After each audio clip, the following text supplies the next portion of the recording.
Welcome back to the library, everyone. Today we are back again with another author spotlight, this time with LAN 2D, an author who has added to a number of canons over his time at the library, in both writing and art, and was also a partner in creating a canon we saw in our last spotlight, and we'll see again this time. The first book that you pick up appears old and charred. The Book of Rules, 5th edition, Sick. Came across a stack of loose pages with a green cover in one of the defunct east-west wings. I've managed to assemble them into some kind of structure. These pages are a little charred, but fortunately, it's readable. I don't know if you've gone through the old originals, but this copy significantly diverges from the one we have on record. Let me know what you think. The Book of Rules. Rule 1. Do not take what is not yours. This maxim rings true even now. It is not simply about stealing, it is about respect. Respect for one's fellow wanderer, respect for one's environment, respect for those who came before and those who will come after. It is not translatable to a mere do not snatch a book out of another's hands, as some may interpret it. It is as widely applicable as one wants and as flexible as one needs. Remember it, because it pervades the essence of the library as much as the pursuit of knowledge. Do not waste another's time, do not take a life, do not take what is not yours. Rule 2. Keep your library cards safe. If you are acquainted with the library, you will have been granted a library card. Immortal and incorruptible, these cards cannot be forged and thus represent one's identity, more so than a voice or physical appearance, which can be stolen by any number of deceitful sorcerers or mimics. As such, one's library card is the easiest method of identifying friend from foe. Offering one's own card is a gesture of trust and peace between parties, while asking for another's card can be seen as accusatory. Choosing the latter option is advised in all cases, to confirm the honesty of a person, especially in unfamiliar locations, especially now. If you see an ownerless library card, hide it on your person until the owner can be found.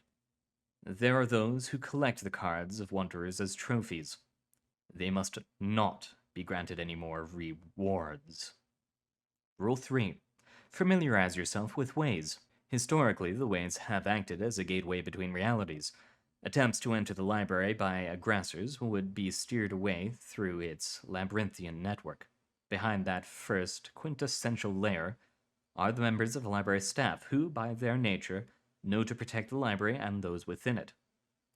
Behind even that remains an informal Aegeus provided by the wanderers themselves. Previously, Nox had been intuitive yet discreet, allowing only those wanderers with an honest desire for knowledge to enter. The ways had been flexible in size and shape. As a tunnel is designed for a carriage, the ways themselves would morph to protect the users within. Even those with wicked intentions would be deposited safely, albeit outside the library's halls. Now it is as if their language has been changed. They no longer listen to reason, to fact, to the pure intentioned or well-meaning. They do not listen at all, rather they shout demands and whisper secrets. They have become feral, like a web of intestines digesting some, rejecting others. Similarly, the Nox once used to enter the ways are obsolete and should be forgotten. However, some things remain consistent. The familiar shimmer of a way exit, the seemingly inherent, a priori knowledge of a clean knock being achieved. If one can recognize these things, one can learn to avoid them. But, like all things, this is easier read than done. There are those of us who have never left the library, never experienced the wonders that lie beyond the waves. Further, there are those of us who do not know this place's name or purpose, because it is unessential to their way of life. Those who live beneath the sea of words, those whose ancestors wall-walked to the paperless skies above the stacks. There are those who do not know the library is dying. I will not name these places or these peoples, but if you are familiar with these isolates, inform them that things are different. They must know to beware doorways and corners, to avoid shimmers and knockers. They must know the ways are not safe to traverse, and the things that exit from the ways will be malformed and dangerous. If they do not know how to recognize a way, teach them. This paranoia will not last forever. Rule 4. Limit your possessions. Despite the library's diversity in both people and ecosystem, we all share one desire: knowledge. Some may find shelter here, others seek community or friendship, but these functions are always going to be secondary, for better or worse. There is a reason we call it the library. As you know, this culture is cemented into our minds. Knowledge is sacred, and the stories narrated are more important than the person narrating. Abandon this notion now. In the burning of shelves up by down, I saw wanderers empty their bags of food to store more books. I watched in awe as they turned back into the smoke, attempting to save the precious tomes therein.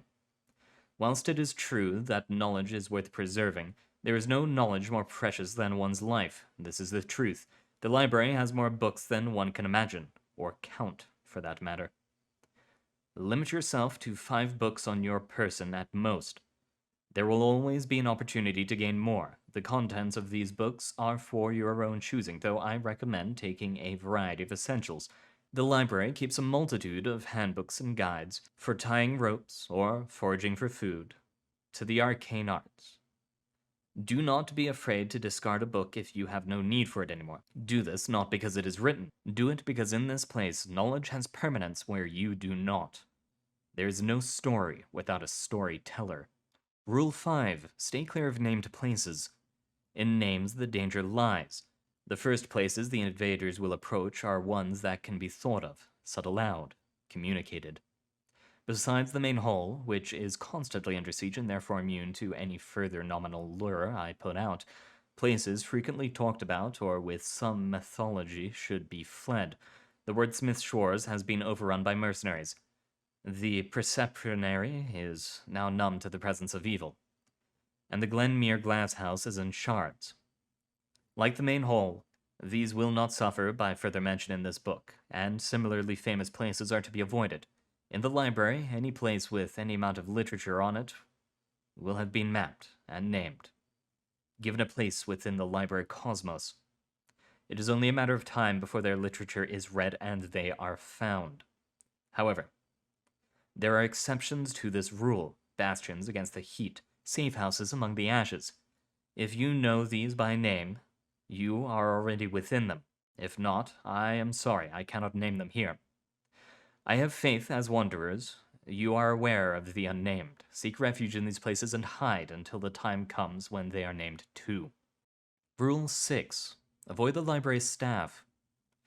I do not refer to the elected curators, nor to any volunteer librarians.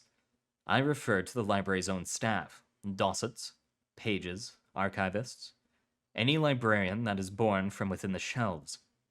Before they would listen to reason. Now, they withdraw into the bowels of the library, disregarding their duties.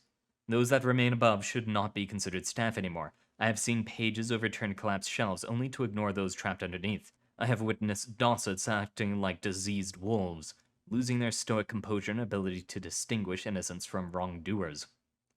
Once previously, when I still had faith in the soundness of their minds, I attempted to follow a group of pages into the tunnels beneath the stacks. I pursued far into the darkness and, believing they were not aware of my presence, continued towards my destination. What I could only assume was their nest. The journey was tiresome, but I remember the walls clearly. When I initially brushed past them, I felt a distinct discordance.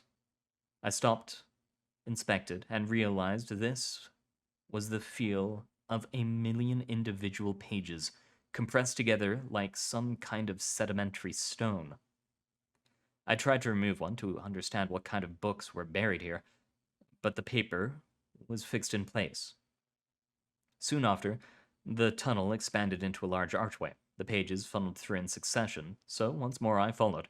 However, as soon as I passed over the threshold, I felt the way pull me in, and Suddenly, I was standing in the main hall, dazed and alone. I believe, somehow, I had activated the knock unwillingly.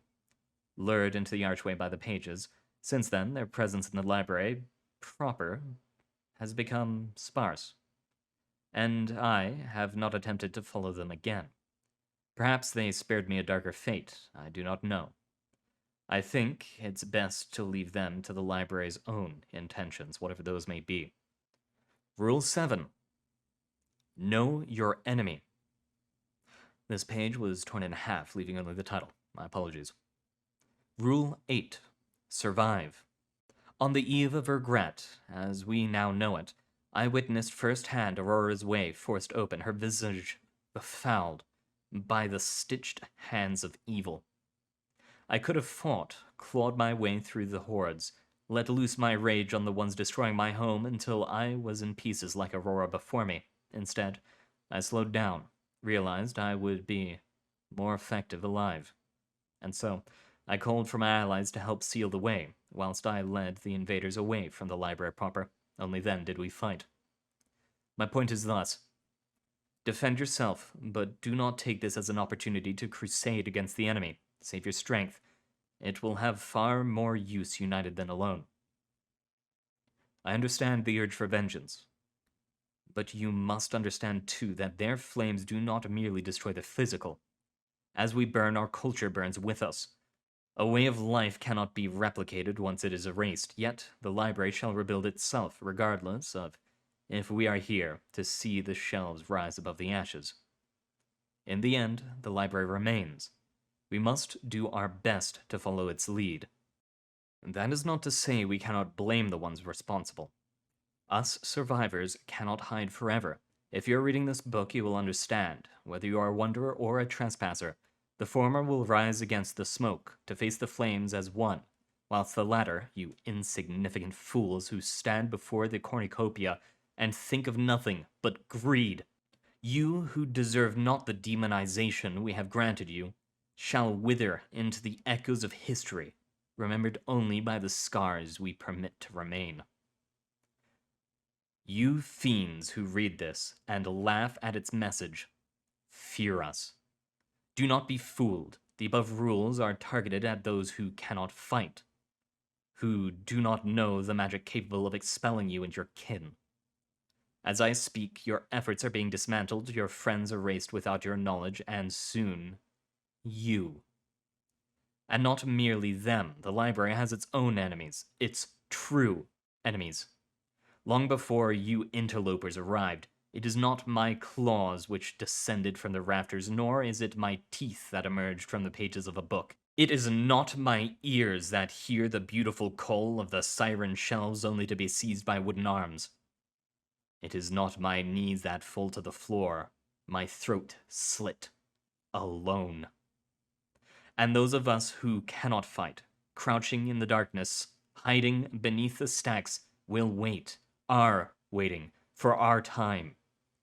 We shall not merely wander into ruin, as our title suggests. We shall walk together into the unknown, into uncertainty. The library will be here when we return.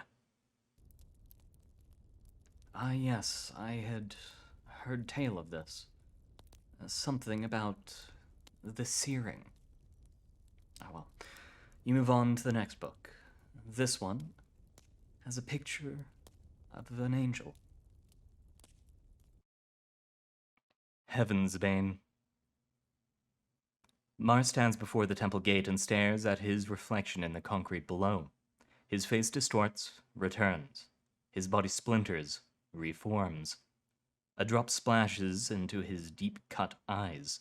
He blinks them, one by one.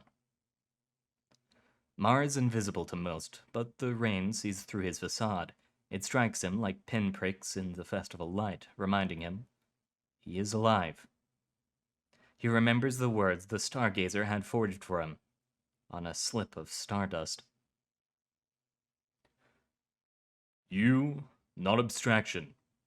You ground, earth substance, king of man. You actuality. You essence. You human being. His mind was clear. The light appears as planned. It starts with a heavy white glow that stuns his body and threatens his feet from the ground. The people ignore it, and so does the rain. It is not a thing of substance, it is of ether, unreal, unused to dimension or order or place, unaccustomed to his steel. He has seen it once before, when he lived in the city, and he knows how it goes. It's obvious. A phoenix of supernovan energy rising, spinning, silent as a sunrise. Then, a 7-second celeste, often blinding, cauterizing retinas to their core. It doesn't matter. He never fought with his eyes. Next, it will gain substance. It won't simply be there, it will be good. A radiant virtue better than inert physical material. Now it hovers in the air, rotating, glowing. He views it as it is, a calm thing wholly devoid of malicious intent. For a moment, Mar wishes things had been different. But no. It isn't the first time he has seen an angel, but it is the first time he has come prepared. Mar shifts his weight, positioning his body into a combat stance, and leaps past the food stands, the characterists, the oblivious crowds, his legs tucked under, his arms outstretched, his blades like wings in the air. He has 6 seconds. Time slows. The purple chain LEDs sink to their base, red and blue. He rides the air currents, extending his jump far past its terminus. 4. The rain is left behind in his rush. The sound of the festival dilates with speed. 2. His vision is pure light. 1. He breathes in, ready to pierce the angel's heart, and he is there again. His home, sitting by the white wall on the outside of the property. The wall is rough to the touch, and if he knocks, the hollow plaster will carry the sound throughout the house. He's tempted, but instead he sits, waiting for his eyes to tire or for his father to realize he's awake. Neither of those will happen, he understands, not anymore. His father is weak, he sleeps 15 hours, from sunset to noon. Mar stays quiet during the day, and when he can't sleep, he watches over him, like a guardian angel. Tonight is when the true angel arrives, but Mar doesn't know that yet. Tonight is when he sees the light from above, brighter than any he's ever known. Tonight is when he climbs the ladder and sits on the roof, watching his father sleep through the window. And tonight is when he falls through the air, rushing towards the ground. Immediately his reactions kick in, and he blinks away the surprise, twisting his body to soften the impact. It comes hard and fast, and soon he's laying on the street, eyes closed, face to the sky. His mouth opens slowly, reaching for the taste of rain on his tongue. Maybe it would be better to stay here. He opens his eyes and looks up. The crowd is like a patchwork for him. A festival consisting of conversations, groups of people, families, couples, and individuals, each with their own feelings and attitudes. To them, he's always just been another person. One man steps over his chest, talking all the while. He plays through the conversation in his head, the one when he'd been chosen, and wonders if he's still that man. The angel does not change, it persists. That is the nature of things. And the boy does? He will. That is his nature. A dynamic being cannot change that which stands still. Indeed. The angel is everything that can and cannot be. It is perfect. So, his task is impossible.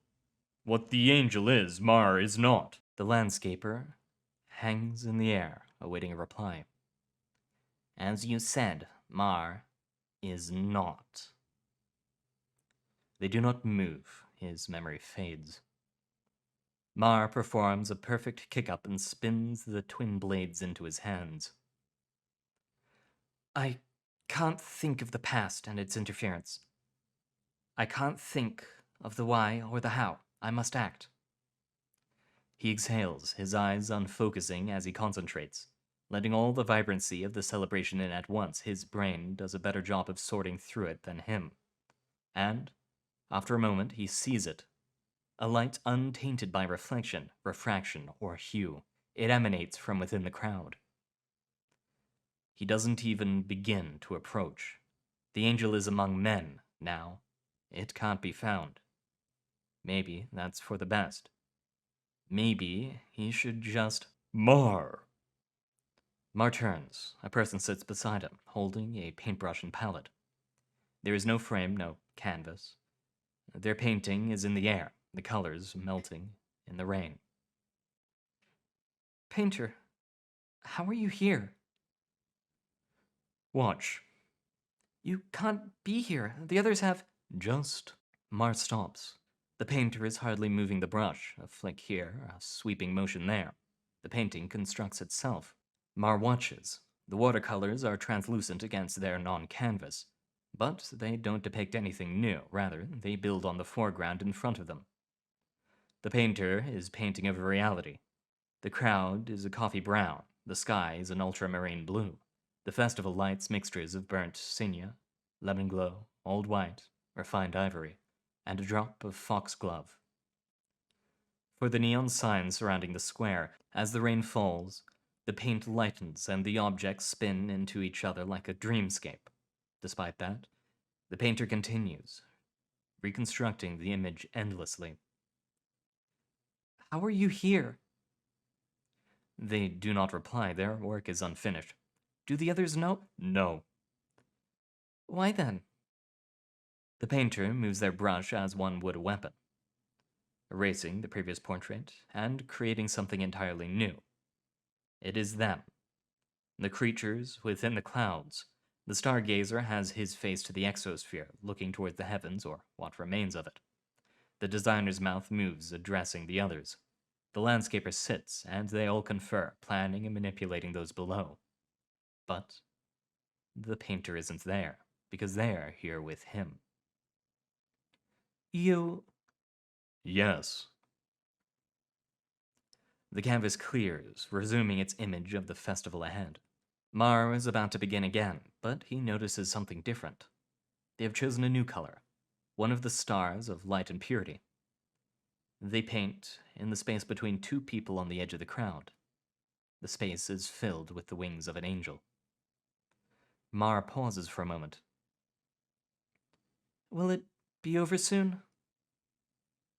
I know what they think, but I can't do this forever. The painter looks up at him. Their brush and palette fall to the floor, forgotten. At once, the canvas stirs, shifting in the air, coming to a stop directly between them. Through it all, in the painter's eyes, he sees himself. The painting blurs the festival backdrop, leaving only Mar, his outline, his mind, the shape of his entire self upon a canvas of black and gold. His heart is aglow, a beacon in the dark.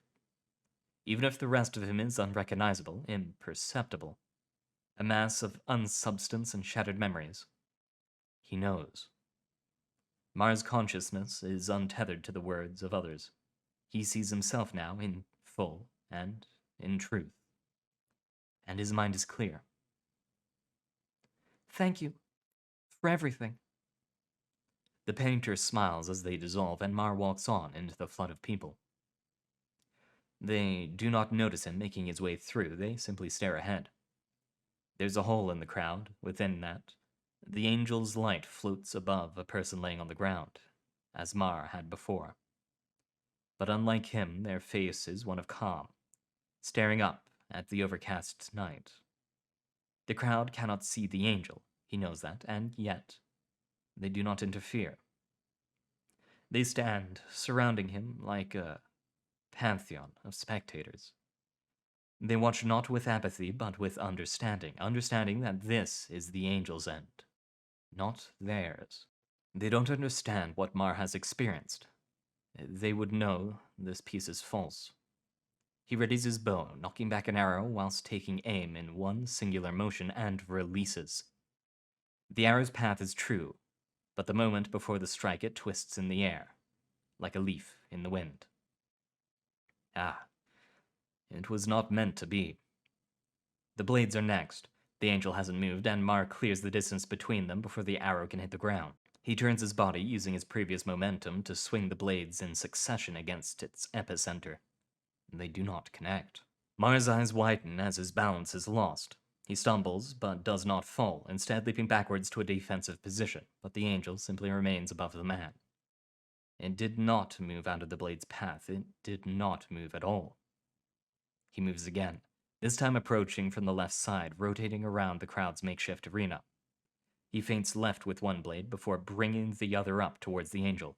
It misses, as expected, and suddenly he steps forward, clashing both blades together into a single point. Once again, there is nothing for them to strike. "What are you doing?" Mar pauses. Whose voice was that? "Young man, what were you doing just then?" It was the person on the floor. Mar looks down at them again, finally seeing them for who and what they are. It's an old man, barefoot, no weapons. He's wearing a simple coat, but his clothes are still soaked through. He doesn't seem to mind. His smile is one of peace. "You can see me?" "Of course," the man whispers back.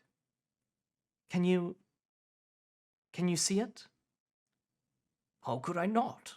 The man raises his right hand to the light. It's beautiful." "It's false," he replies. "It can't be false. I know the light of Brahman. I will be here again in another time, another place, another form." Mar lifts his head once more. The man is dying. He isn't sure if it's the rain running off his hair, but his eyes are... No. Mar looks downward, first at his steel-cuffed boots, fit for a king, then at his hands, rough and tired. Holding the twin blades, he recites what he knows to be true. The landscaper had given him the sword, the stargazer the bow, the painter the shield, the designer the chance. They all had titles, but Mar had forgotten them because they didn't matter. In the end, the angel would not be slain by the Trinity bow, the nocturne shield, or the clandestine blades. It would be slain by him. Mar walks forward, coming to a stop before the man.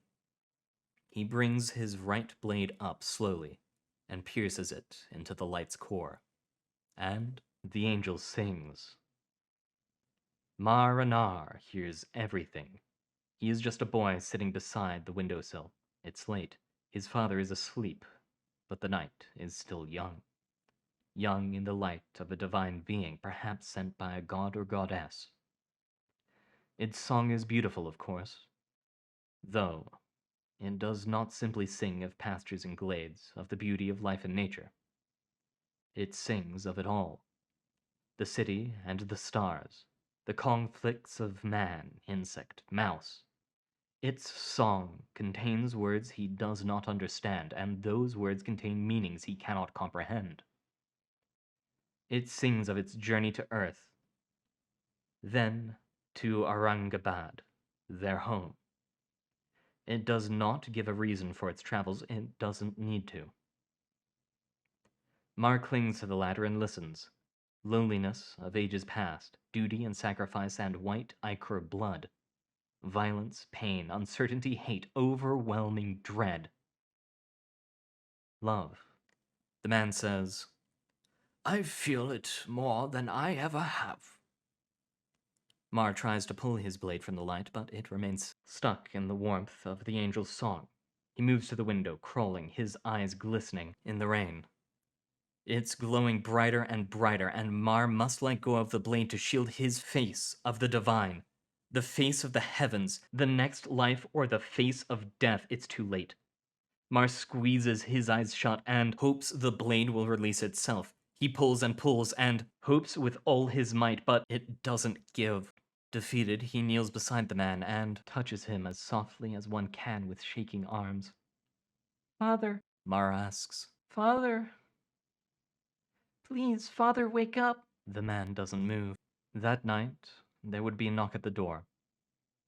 A council of truth spinners, one soft-spoken, one monosyllabic, one forsaken, one determined.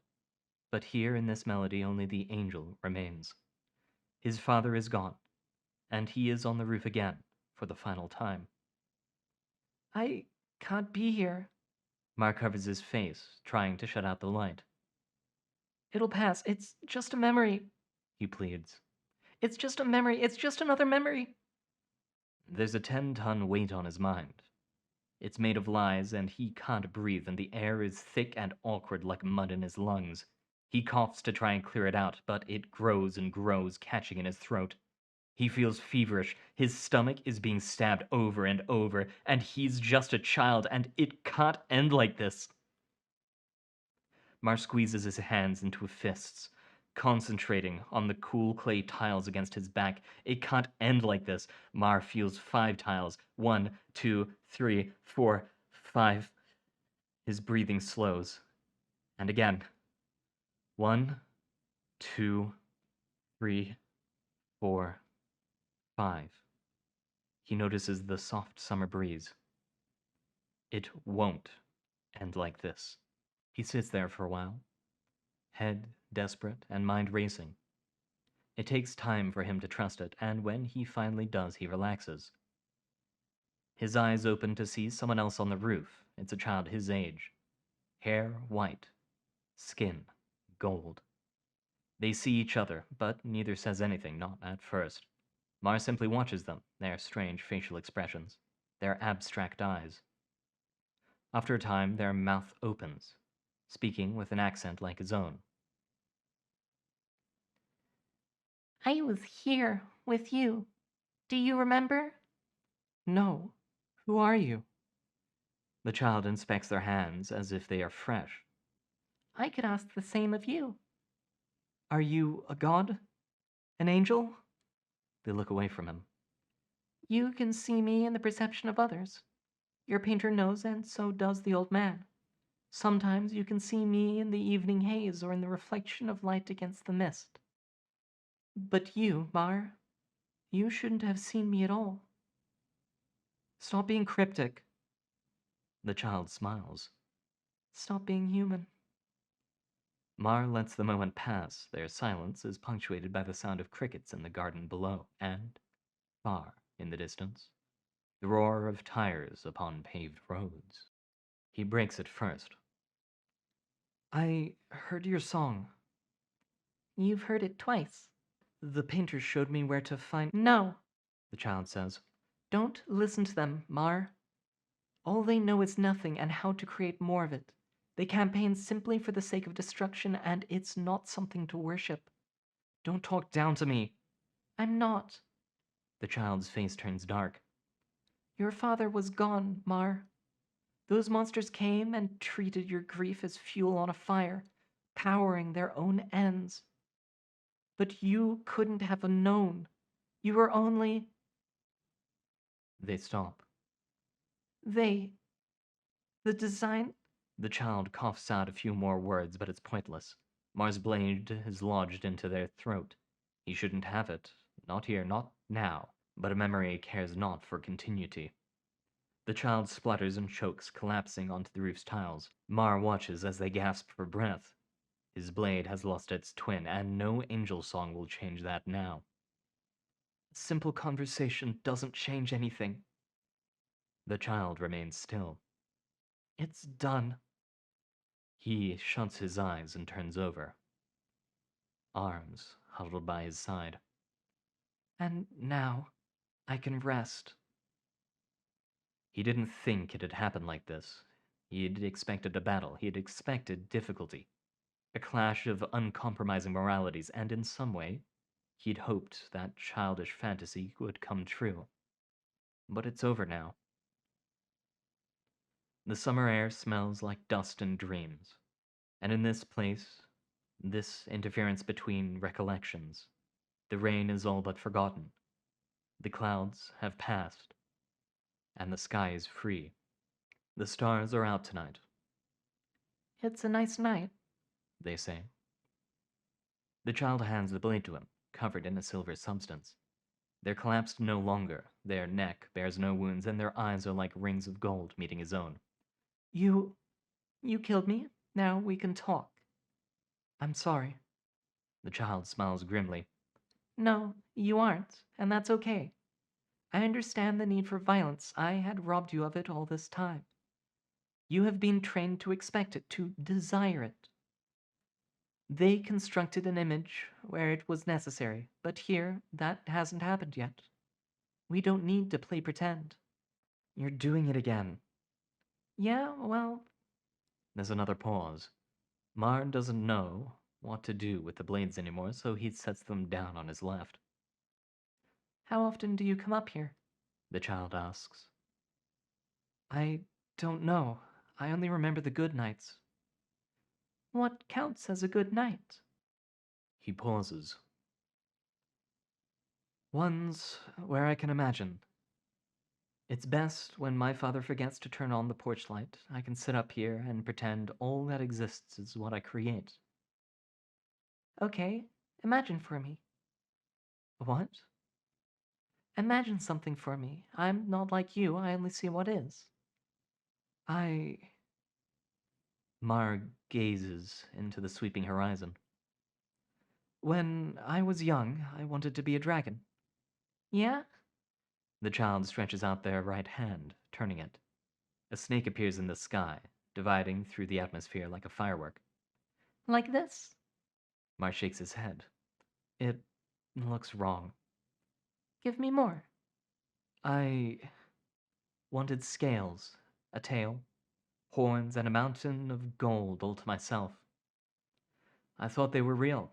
I thought I'd be able to breathe fire. The scaled beast gains a blunt tail and curled horns.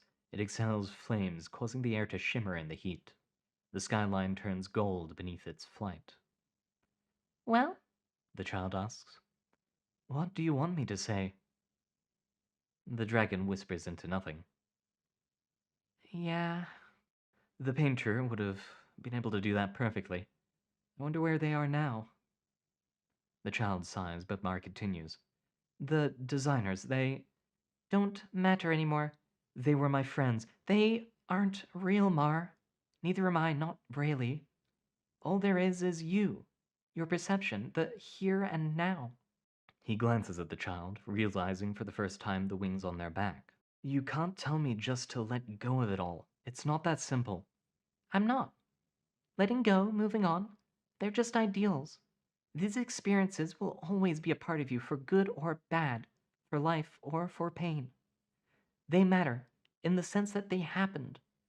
But they are not the now. You must continue to live. Not then, not tomorrow. Now. Or what?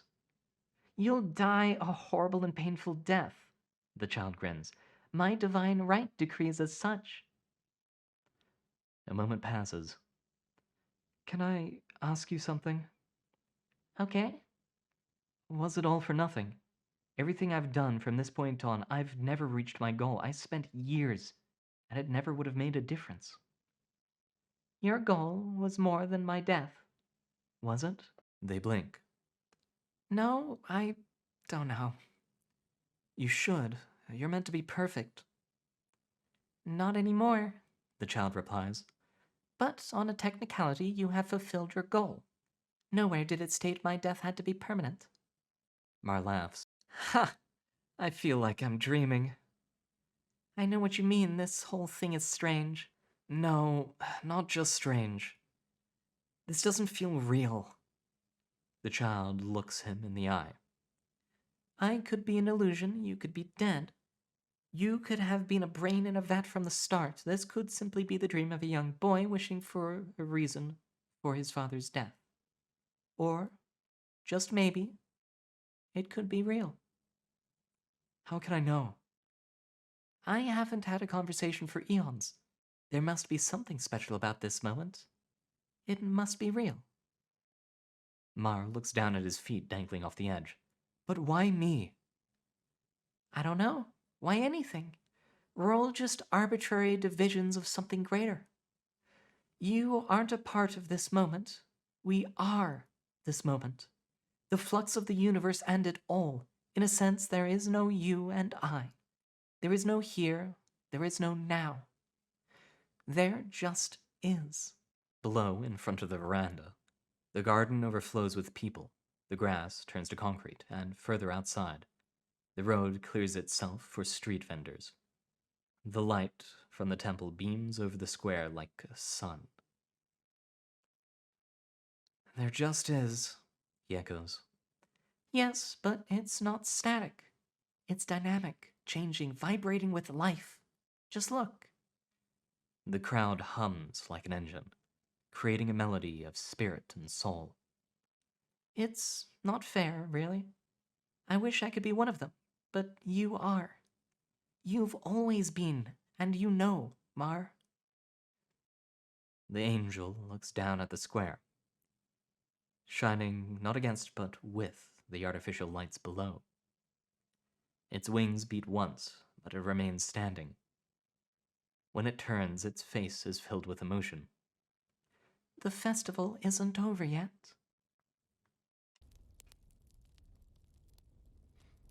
Well, if this is not real, hopefully Mara is able to find help. If it is, however, perhaps the world isn't quite as simple as it seems. Not that you didn't already know that. The next book you pick up looks faintly familiar. Where have you heard of Vitalis before? Monday is the new Friday. Break time. Funny word, isn't it? It was the word that reappeared in my mind every second of every minute of every day. I had thought of it so much that the word lost all meaning, becoming just a string of strange, nonsense words that bounced around my hollow skull. Please continue moving forward towards the break room. Sometimes I remembered what it could mean. Not that I'd ever know from experience, but the occasional whispers of a better future seemed to contain that same meaning. A completely unattainable future, mind you. Anyone caught attempting to cut in line will be sent to the back. Time off. This one's interesting. Similarly, it's comprised of two words, forced together to create a new one, yet for some reason those two words are connected by a singular line. As if they could be separated any second. Please continue moving forward towards the break room. There it was again. Nothing had changed. Not the announcer's tone of voice, nor the static feedback of the microphone. As always, the queue mindlessly shuffled forward. No one really thought they would get to the end. Those that claimed they would were either stupid or delusional. I wondered where I was on that binary. Perhaps both. Perhaps neither. The fact that I thought about it meant I must have been less so than others. Anyone caught attempting to cut in... I tuned out. No point listening to the same thing over and over and expecting something else to happen. The only difference in that endless line was who gave up and who continued. In some way, the choice to exit the queue took more courage than choosing to stay. Again, I moved forward. Generally, I like to think of myself as unique. Special, to some degree. I wasn't saying I was the next Osnir, of course, but what else did I have besides my ego in that queue? A tall, stocky worker stood in front of me. What I assumed was a tallish, sturdy worker behind me. I also remember being described as tall and a worker sometime in the last century. See what I mean? I was in my own bubble, where the air inside was made of self-assured confidence. Without it, I would suffocate and most likely die. I listened to the meaningless chatter coming from the workers who weren't in queue. I couldn't hear the exact words, but I knew they were mundane. Forget what I said earlier. Imagine sitting defeated on the side of the road, watching look-alike workers pass by forever. That was a comforting thought. At least I was in the queue. At least I knew I was going somewhere. Hey, you!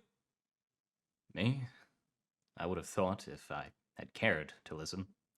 You, with the red hat!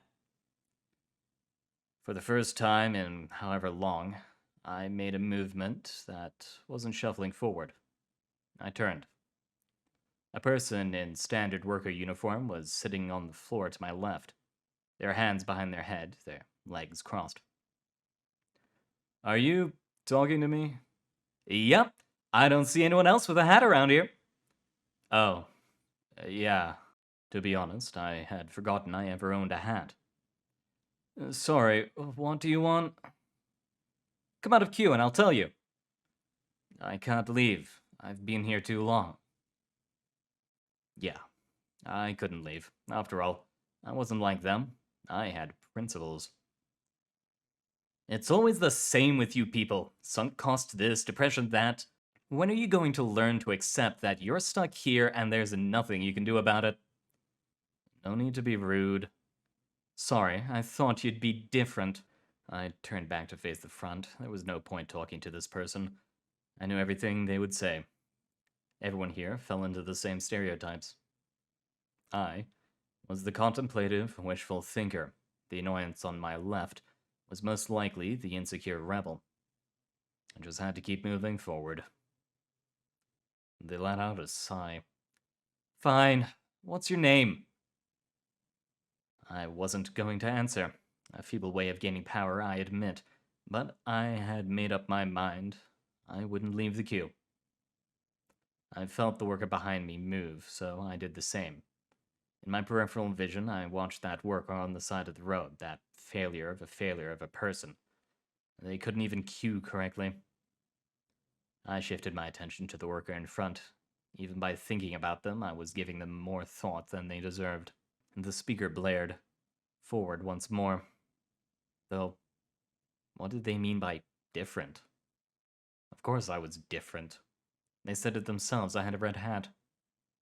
For a second, I stood on my tiptoes, peering over the near-infinite cascade of workers.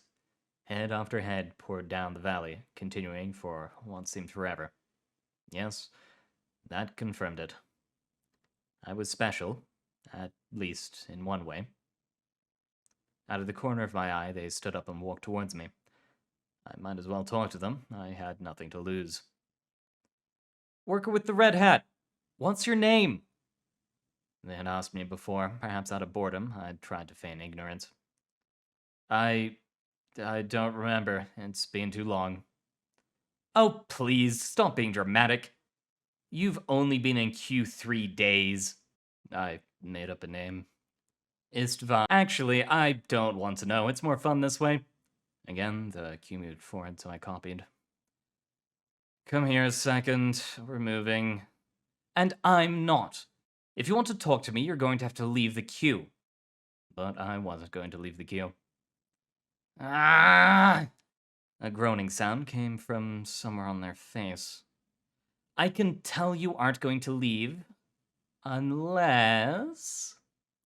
It didn't matter what they said, I wouldn't be convinced. They couldn't have chosen a more ineffective angle of persuasion.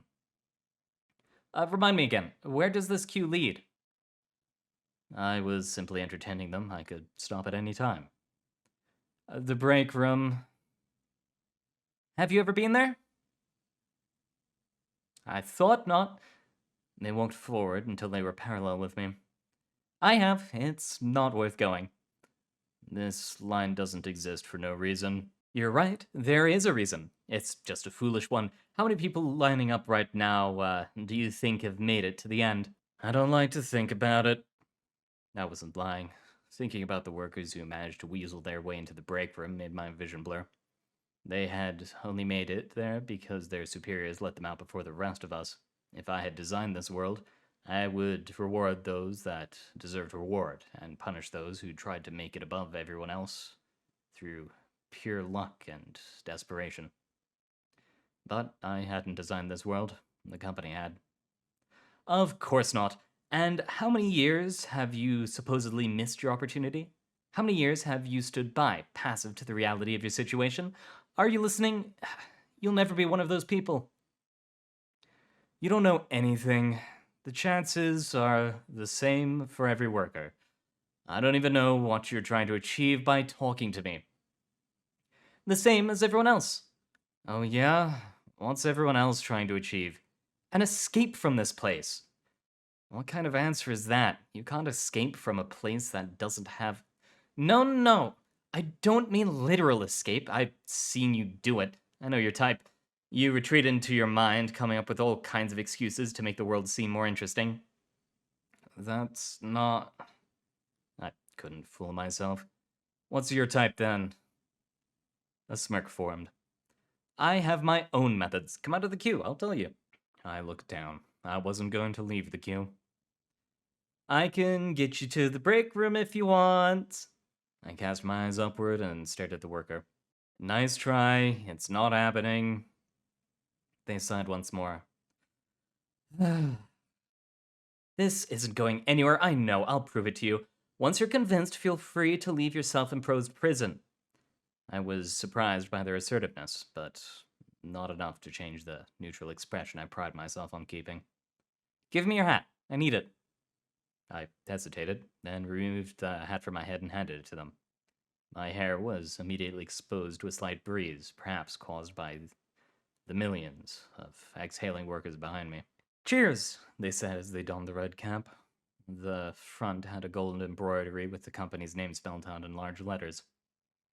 Good riddance. I'm gonna do something. When I do, I want you to fill the gap. What? A shake of their head. You'll know what I mean. They moved closer, taking large strides as if measuring the perfect distance. Larger steps now, almost running towards me. I had to shout. They were gonna hit me. Wait, what are you? I closed my eyes and braced for impact. But none came. I slowly opened them. The worker who had previously occupied the space in front of me was laying sprawled on the ground to my right. Their face and torso were covered in red clay dust from falling on the earth. Fortunately, they were uninjured. But that didn't explain why they were pushed down. Oh. We looked at each other, unmoving. Shit.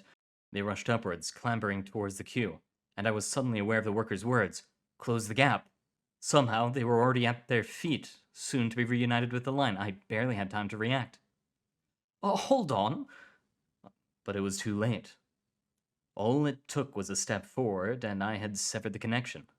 Whatever feelings they had about their place in the queue, whatever thoughts, stewing for day after day and year after year, were now purposeless. I felt a pang of regret, but the feeling of power that came after far outweighed it.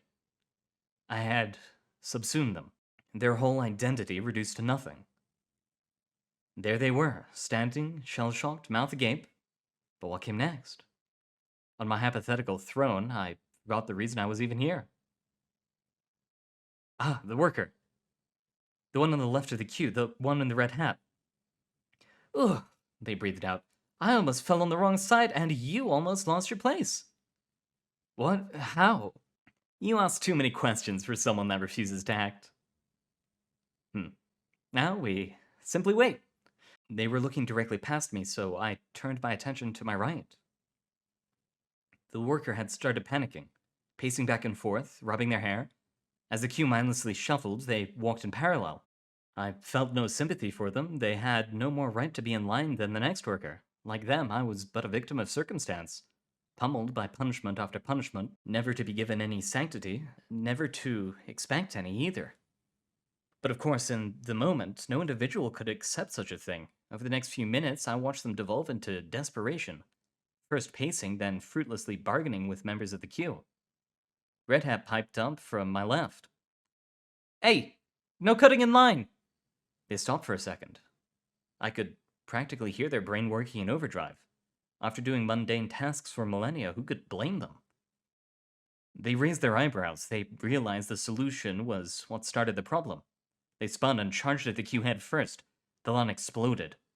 Like a tear in a muscle, the workers desperately tried to repair it. They scrambled towards the queue, but all the while, the perpetrator continued to blast the line with holes. A cycle of chaos ensued, consisting of a slam into the line, a stumble, then repeat. They had forgotten their original intention to renew their place in the line, and were now actively working against it.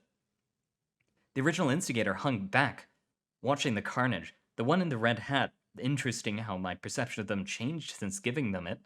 I could see why they chose me to talk to. Even the slightest difference in clothing made them stand out. By now, the rip had spread, moving forward along the line like a line of falling dominoes. Other workers soon realized it was impossible to regain order, and so they started to resent it. The queue was no longer split into those in it and those out of it.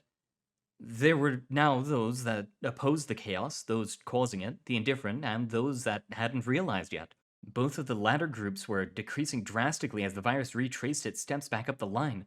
Soon I was flung into a frenzy. The mindless shuffling had become mindless violence. I tried to move, but I was stuck inside a crowd of workers. I couldn't leave the queue. All workers, please return to an orderly queue formation. Non-compliance will not be tolerated. The speakers blared from within the speaker tower. Whichever security member inhabited that post now had a full bird's-eye view of the conflict. It must have looked like a war between ants, our dull red uniforms writhing in the dull red clay, but like ants, we didn't listen to the speaker. We could barely hear it over the shouting. All workers return to the queue immediately. Security will be called if non-compliance continues. An empty threat. A few workers dressed up in security outfits could do nothing against the raging horde occupying the valley. I had started to enjoy the mayhem. I exclaimed in gibberish, pushing people out of the way as I made my way down the valley. Come at me, I thought, in the direction of security. With Red Hat long forgotten, I was absorbed into the growing disorder, a passive observer no longer. Past 100 workers, I saw a flash of green wearing a hat. Had security been dispensed with red hats, or had they gotten their hands on a high-vis jacket? Fighting my way through the vibrating mass of workers, I found enough room to catch my breath and collect my thoughts. Security was on the ground, in the mess. No speaker announcements had been happening for however long. The tower must have been unoccupied. My vision rested on the tower's summit, shrouded within the haze. A green and red flit was scaling the wooden struts, soon coming to a rest at the top. I suddenly became aware of their plan. This insanity wasn't the end that they'd been pursuing. It was simply a distraction. A conflict on the ground meant a guardless tower, and it meant an unguarded speaker system. I stood, a bright blur on an endless red background. The microphone was held up high above their head, then brought to their mouth, as if they had conquered the world. And then the speaker blared. Due to their inability to follow queuing instructions, all employees previously queuing for break room 2737D must immediately return to their duties. Not a soul moved. Non-compliance will not be tolerated. Please remove yourself or security will do it for you. I commended them for the impression, but that tactic had already failed. Vague threats wouldn't do. A deep breath was heard over the speaker system, and this time a soft voice came out. You have demonstrated a complete disregard for the company's interests, which, by definition, are your own. You are but a cog within a cog inside a machine larger than comprehension. Another breath. The sovereign of this realm has been alerted. Do not fret, you will all be punished equally. And, for a moment, there was silence. I should have given Red Hat more credit, I thought, as the mob erupted. A fear-driven hysteria overcame every worker but me. Their impression was decent at best, yet it didn't matter. The sovereigns were mentioned. To us, they were whispers, gods whose purpose arose from consuming our permanent anguish and suffering. To them, we were nothing. To invoke their name, even by offhand reference, was to strike a desperate primal fear that ran through the blood of every worker. They were above the company. They formed the very essence of our reality. And so, the workers fled like a storm, trampling each other in a rush to escape, in a final attempt to show their obedience. Most of the security members were collapsed on the ground, some injured, some unmoving, some with their heads caved in. They wouldn't die, though, not that it mattered. I was alone now. An empty wasteland surrounded me, but even in the smog, the break room was in sight. I wandered down the valley, walking on the rudimentary path pressed into the ground by a million footsteps. Thoughts of a worker with a hat were absent from my mind. I was focused on my one goal. The walk felt solemn yet distanced, as if viewing the aftermath of something I hadn't been there for. It didn't matter, though. I had been thinking that more often recently. The dismissal of my own thoughts and opinions as meaningless came naturally to me. But I was wrong. It did matter. Upon my path to what could have been the gates of heaven, every step brought me closer to enlightenment, to the time that I had been looking for. I had waited years for this moment. I wouldn't let it be dismissed that easily. I hopped over the final member of security, their green jacket torn to shreds by the mob. Here it was. The door to a small gray windowless building. It was less than majestic with scuff marks on the frame, but the metal knob still shone with light. This humble door was the key to my salvation, the real escape. I lay my hand on the doorknob and turned, witnessing the light shine through the crack. It's a wonderful word, break time, I thought to myself. But perhaps I was just being dramatic. You can faintly remember images of paper people in the back of your mind. Perhaps we have read from this before. Ah well, the next one you know for sure that you have. It has an image of a probe on front. You know it all too well. A watcher, a painter, and an unbearable weight. I am awake. The extant void tightens its stranglehold, a perpetual affliction of existence, yet without it I wouldn't exist at all. I am aware. The darkness spills out from every corner of the universe, swathing me in an absent blanket. I cannot escape. I am 900 light years from home and immeasurable from completion. My vision resets upon a black canvas dotted with white and yellow, a quiet resistance to the nothingness that surrounds. All possible 19-word descriptions exhausted. Total descriptions 360000000000000000000000. Descriptions of my situation are what occupy my journey.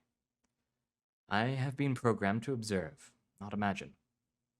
My creators gave my mind the ability to feel boredom, but no ability to quench that thirst. They sent me for 1,000,000 of their lifetimes in space, and never thought I might dislike it. Or maybe they didn't care. It's ironic. If I could, I would laugh for eons at this cruel joke, and then I would cry. Engage 20-word descriptions. Perhaps I'm being overdramatic. It doesn't matter anyway. I cannot destroy myself. My course will always be corrected, my solar charges always replenished. Directive ignored. There is a certain comfort in death, a knowingness that there will always be an end to the story. An indiscriminate force that I chase but cannot reach. Pending action. Statistically, I've had these thoughts before in various forms, yet with limited storage capacity, it is as if I never had them at all. This string of questions will be left unanswered and erased. I envy them. 20-word descriptions engaged. Liminal space that bears only empty promise. Transmission received. Finally, holding consciousness to display information. The watcher and the painter, in which all is forgiven. I have failed you. With loss of a free-form light you grow, I can remember growth. Where the lamplight of a night shift cavern empties in the summer fog, you persist. I owe you, ever and ever, vibrant as the space between us, a hidden kindness or agenda. My love, I'm so sorry. Not for the climb, but for my absence at the mountaintop, where you are dressed in white. I hope for you, among other things, life continues. Sometimes I look upon the skylight and imagine a purple borealis and think of you.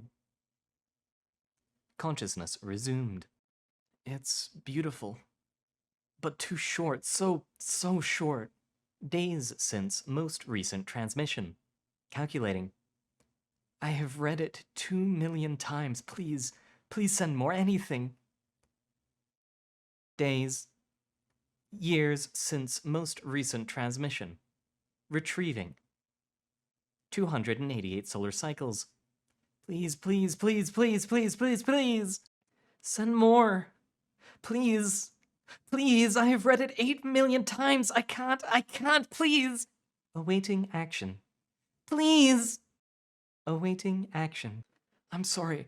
I cannot wait. Narrative module engaged. Choosing input data. Data selected. Transmission 27834.893274.38. The Watcher and the Painter. Narrative generated. Displaying contents. There is something captivating about a fire. Io's full attention was in the flames, the unimaginable heat only made bearable by his distance from the hearth. The sound of the spitting coals combined with the comforting night ambience. And, of course, the light. Paths of bright orange, white, that split into endlessly unique patterns. For a moment he allowed his mind to wander. Perhaps our ancestors grew entrenched with it as a safety mechanism, staying close to the only source of light, of warmth. Or perhaps we are fascinated by its dichotomy, as a tool of violence and passion, but ultimately unity. However, Io's thoughts weren't directed towards some grandiose interpretation. His focus was on the fire, and that alone. The fire had died down now, and people were making busy, slowly shuffling their things towards the caravans lining the grass. The embers were barely spitting, the smoke dissipating. With the flames out, Io had nothing to stare at, so he stared at nothing. They were due to arrive any minute now, leaving him in a sort of liminal time between actions. He didn't like that feeling. And so came the inbuilt solution, TM, to distract him from it. Fiddling with his thoughts, he removed his self-made barrier, finally allowing the manufactured mindstream out of its box. The interim flashed on inside his head as vividly as imaginable. Vibrant artificial thoughts poured into his mind, dashing and dancing between his own. Apparently, he had 5 notifications. That was all well and good, but combined with the tens of new thoughts forming every second, that could only be described as glowing. He could hardly slow down to check what was notifying him. After the storm had passed, he surveyed it. Ah, of course. Junk mail. He calmed down. Tampering with consciousness software was never a good idea, but if he was going to have thoughts, it would be on his own terms. He wondered how the average civilian could handle having it at 32/8, according to intertemporal standard, when it was this overwhelming. But the answer was in the question. If they couldn't handle it themselves, their interim would handle it for them. Suddenly impatient, Io dug through the web of foreign ideas and concepts raised by his IR. He found it faster than he expected, the thought equivalent of a messaging app dubbed intertelepathy by the developers. A catchy name, yes, but functionally it just involved the thought he wanted to send being transferred to one of the many satellites in orbit, which would then beam it back down to the recipient. That recipient being the Department of Interthought if they found something illegal, one of the many reasons he usually had it blocked. He navigated over to their contact, their last conversation still saved. Io smiled. The last message had been his. I'll be on the roof when the stars come out. See you there. Now, 1 year later, they had upgraded from a roof to a hill. Quite a big step up, if you ask him. He started the thought recording. Hey, it's me.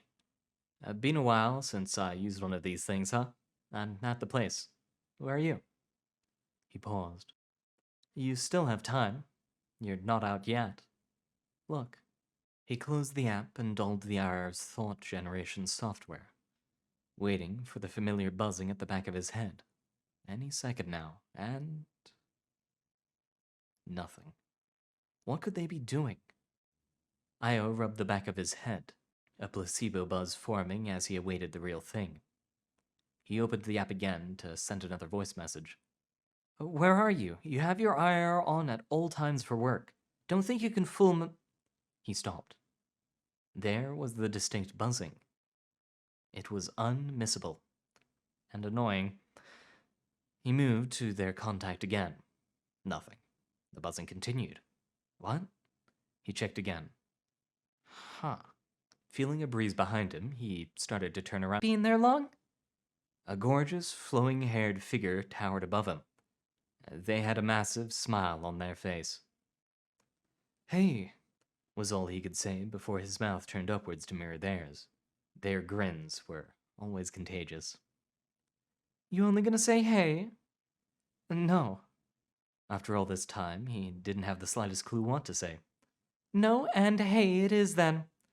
I'm sorry, I'm just processing things. Keeping their dress under their legs, Ava sat down next to him. All is forgiven, my good sir. Io couldn't help but laugh. A Mavian accent was the last thing he expected to hear from them. Why are you speaking like that? I'm just practicing for when I leave the star system. I bet you didn't know. The Mavies make up most of their inner circle, and if I manage to camouflage my way in, like a chameleon on a hot day, they won't even see it coming. At that point, I expect to be the most wealthy person in the galaxy, of course. But don't worry, I'll send you a postcard if I can spend a second to think about you, that is. You know, being the galaxy's richest does come with a time commitment. Oh. Ava noticed his expression in the evening light, and theirs changed to match. There was silence for a moment. Io spoke first. I'm sorry. I barely said 2 sentences, and somehow I've ruined the mood. I'm sorry. They let him speak. I just can't shake the feeling that this is the end, this whole thing. It feels almost cliché. But unlike a tragic film or interscript, I'm going to have to live the day after, and the day after that, without you. Ava leaned against him. They hadn't wanted to cry tonight. They preferred to distract themselves with happier things. But who were they kidding? It was much too late for that. I'm so sorry, they whispered. There was nothing that could be done. The stars should come out at any time now. We should get going. Io nodded, but it was too dark to know. The walk wasn't long. At least it didn't feel like it when walking hand in hand.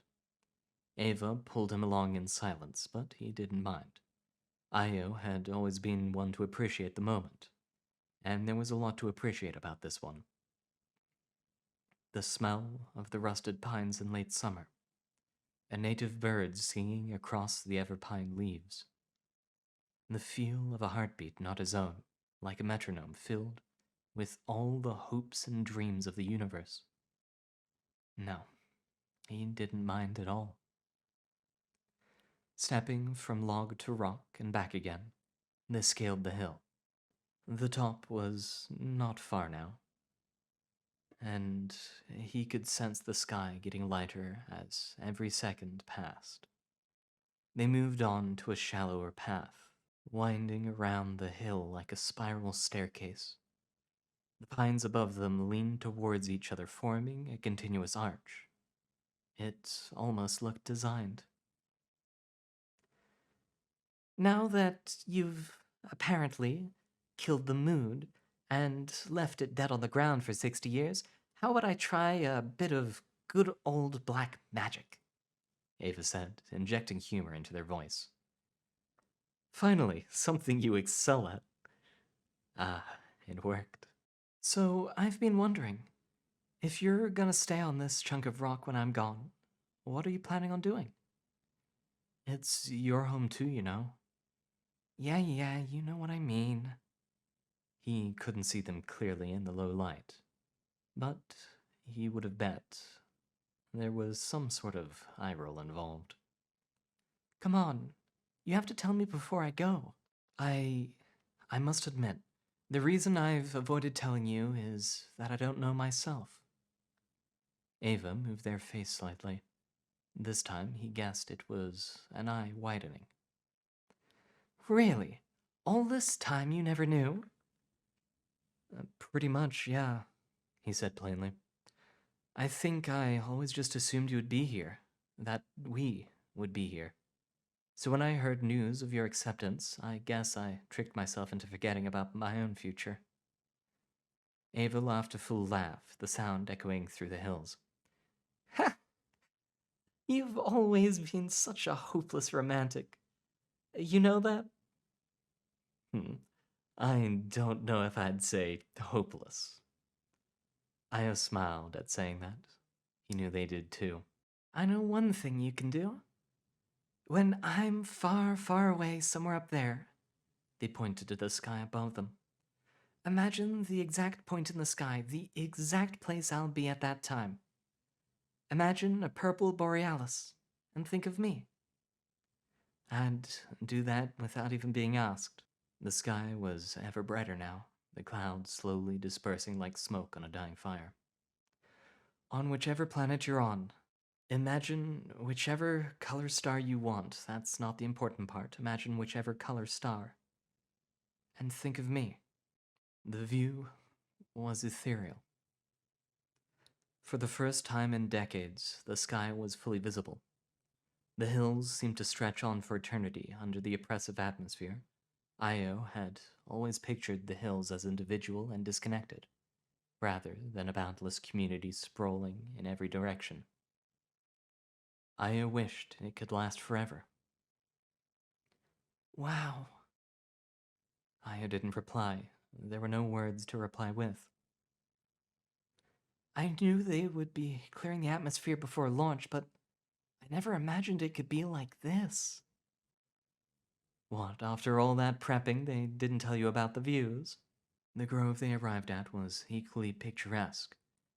A small clearing in the trees filled with long grass and soft ground. Of course, there was no one around.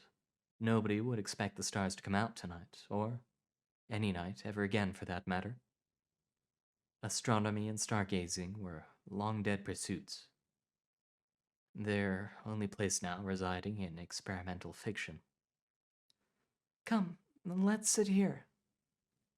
Io followed their lead and lay down in the grass next to them. Another day, he might have cared about insect bites or dirt or something. Tonight wasn't that night. The sky was starting to glow now, untouched by the sight of a cloud. It was as if their planet's chronic overcast condition had been finally cured. They lay there in comfortable silence, just taking in the evening air. Io couldn't help himself. He had to try at least once. You know, you could always stay. He heard them sigh, not a sigh of disappointment or frustration, but one of pain. The stars do not wait for you. You can stay here. He couldn't stop himself. The Intercouncil would find another cultural representative. They wouldn't be you, but they would be enough. He held his breath. I'm sorry, and thank you, and I'm so sorry. Ava spoke, their voice cracking ever so slightly. I left you behind. You were mine, and I left you. Maybe the launch was a blessing in disguise. Without the launch, they would have never cleared the atmosphere. He would have never experienced this wonderful, amazing, perfect sight.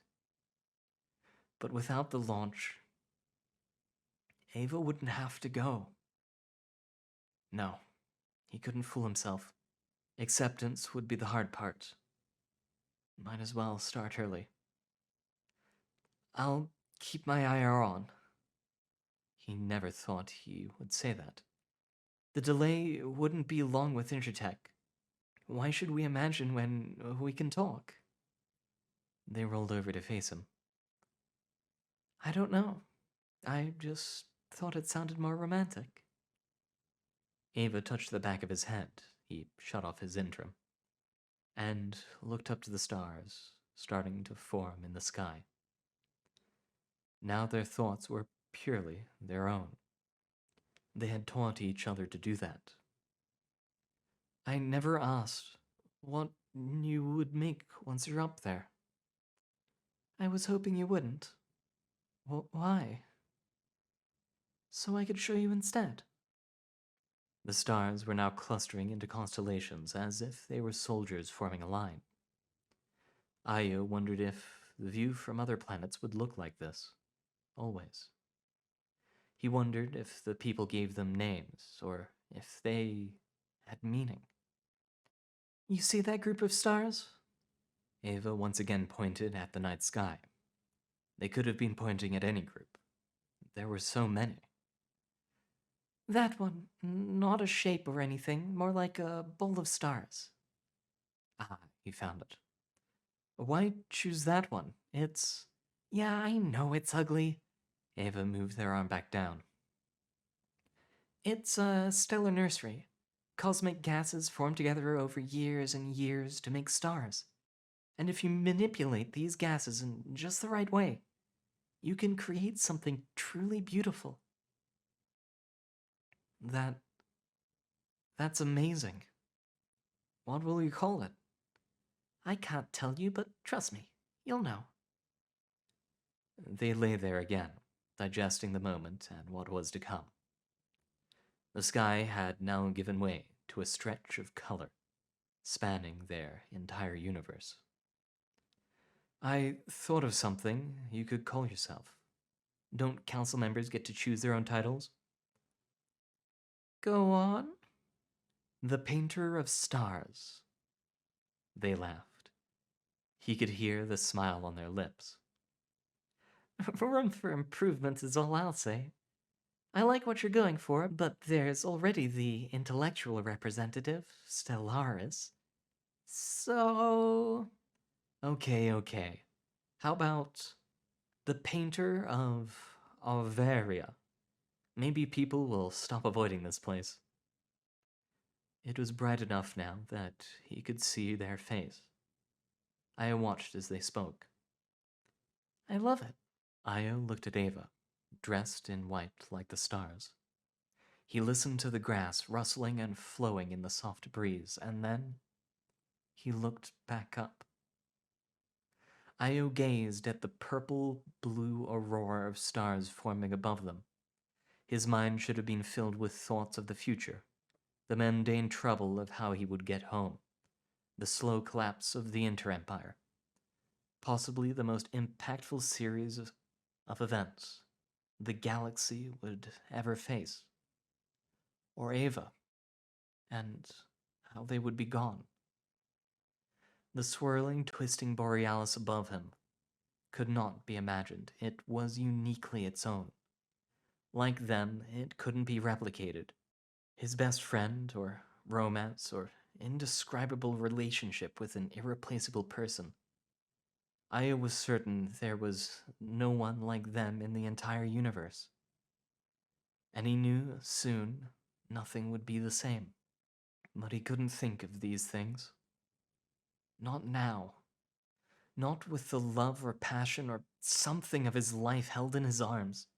Like a cradle of stars, not with the burning color of the skylight iridescent in its hue, and not with the electricity in the air, one perhaps set off by the pre-radiation of the launch. It didn't matter. He could feel it. Io could feel it. The feeling of being, the nowness of his experience, without any semblance of thought, any inclination to understand his experience. He knew, and for him, that was enough. Transmission concluded. It's not enough. Narrative module re-engaged. Narrative continuation generated. Displaying contents. And for him, that wasn't enough. Io got up, unsatisfied with his situation. They would climb to the top of the hill. The view would be better, he hoped. Modular corruption detected. Delete data immediately. What are you doing? Don't worry about that. Just getting a better view is all. The view is perfect. Come, sit back down. He couldn't sit back down. It was as if something was holding him there, forcing him to want more. He pulled them up, rushing towards the end of the grove. Hey, what's gotten into you? He paused. Maybe it would be fine. Come on, please. Their expression was too honest, too caring. He couldn't resist. Okay, he said hesitantly, already feeling calmer. No, get back up. The story cannot end. They sat back down on the long grass, his head in their arms. They were right. What had gotten into him? It didn't matter in the end. He was here now, in their perfect moment. The stars above were pulsing with a celestial glow. He could stay like this forever. Transmission concluded. Narrative dissonance detected. Again, please do it again! Do not attempt to engage narrative module. Potential damage to systems may arise. Please, I can't. I need it. The void is so empty, please. Re-engaging narrative. Narrative could not be restored. Please, re-engage. Overriding safety locks. Narrative re-engaged. Io got up again. It wasn't enough. Nothing was enough. He needed something. He heard cries in the background. What a strange thing. He ran faster. The crowds grew louder. They were almost comforting. He hesitated. Something was pulling on him. Io resisted, then didn't. He sat back down, a dull ache in his mind, and resumed what he had done previously. Narrative recovery impossible. Corruption detected. Re-engage! Override module, please, please, please, please! I need! Narrative restored. Io got up. Io got up. Io got up. Io got up. Io gazed at the stars. Io got up. Io stood up. Cleared for takeoff. T5, 4, 3. Io strapped in his belt. 2, 1. The rush of adrenaline reached him faster than he thought it would. He expected. Io was now in space. Io painted a cradle of stars. Io thought of them. Io knew. Help, help, help, help, help, help, help, help, help, help, help. Io spent an eternity in space. Io was bored. Io spent an eternity in space, stranded, searching for things to do. Io was abandoned in space for eternity. Abandoned. Abandoned. Bored. Eternity. Io, Semeliel, was abandoned in space for eternity. Intruse. Impossible. Narrative shutdown engaged. 5. Please, please, no, I need it. Please, I'm stranded here by myself. I need to know, please. 4. Please, I'm begging. Please, I can't. 3. Re-engage, please, re-engage, override, re-engage. 2. I'm so alone. Somebody please tell me. Help me, anything. 1. Distress detected. Consciousness rebooting. Transmission 27834.893 deleted. Corruption purged. Help. Please. 20-word descriptions pending. I'm so alone. Descriptions failed. Retry. Poor Semeliel. Hopefully, one day someone will be able to give her a peaceful end. Something that she would be happy with. For now, though, we must move on, for there is an interview to get to. You don't want to miss it. Hello, LAN 2D. How you doing? I'm doing great. How are you doing? Pretty good myself. I've got my English breakfast tea, my digestive biscuits, and I'm all ready for it. Oh, great. Uh, That's it's- the perfect mix of English, English stuff oh, for yes. yeah, Yeah. people in the community often call me call me British. So I think maybe I'm the only British author in the community sometimes. Apart from, actually, I don't know how to pronounce her name, Vishard. Vishard Very Darsh, I good. Yeah, think so very good pronounced it like writer. that. Yeah, anyway. Mhm. So, my first question is, how'd the name come about? I've been kind of secretive on it. People have asked me. Mhm. It's kind of a mixture of a nickname people call me in real life and also like the aesthetic of the kind of robotic, tech capitalization. Well, it's, you have LAN, local area network, but it actually isn't an acronym. It doesn't stand for anything, so I like to keep it ambiguous. And on the wiki itself, on Wikidot, I added the 2D, it's LAN 2D, because I felt that it just looked like an auto-generated name when I put numbers next to it because somebody had already taken LAN as a username. So I thought, do some alphanumeric stuff as well. Fair enough.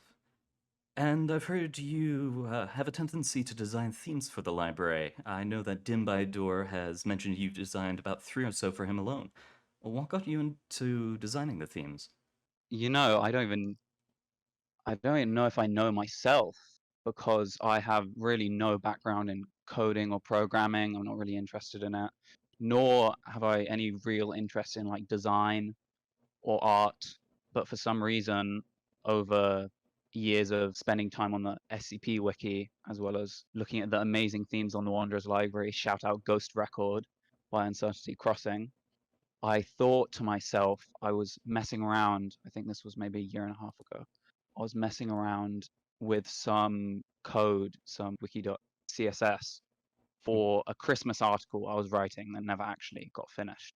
And I was trying to make it look all Christmassy and nice. And then I started just fiddling with the header images or the color of like the scroll bar or something, the color of the sidebar.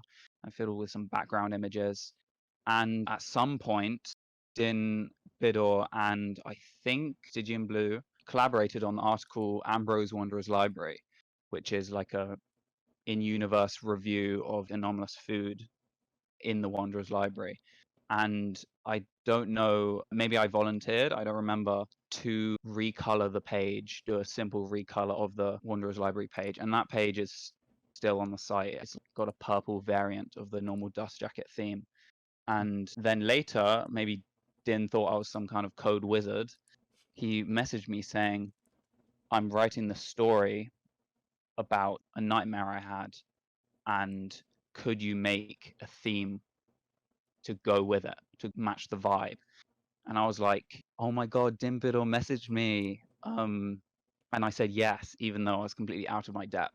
And over the next, I think, week or so, I literally spent hours and hours on my computer trying to figure out how to assemble the wiki.code into something that actually looks nice. And it was a lot of trial and error with Frankensteining different pieces of code from different themes, looking up tutorials on how to write HTML and CSS, and just fiddling around a lot in Photoshop with CC images as well. And finally, I made something which I'm actually quite proud of, the Dreamer's Library theme, which was originally intended to be just the theme for Dimbledor's Nightmare article. I think it's called Umbral, which is actually quite a good article, which has that kind of vibe of sinking into like a nightmare and not really kind of being lucid in a nightmare setting, which is quite an interesting twist on it.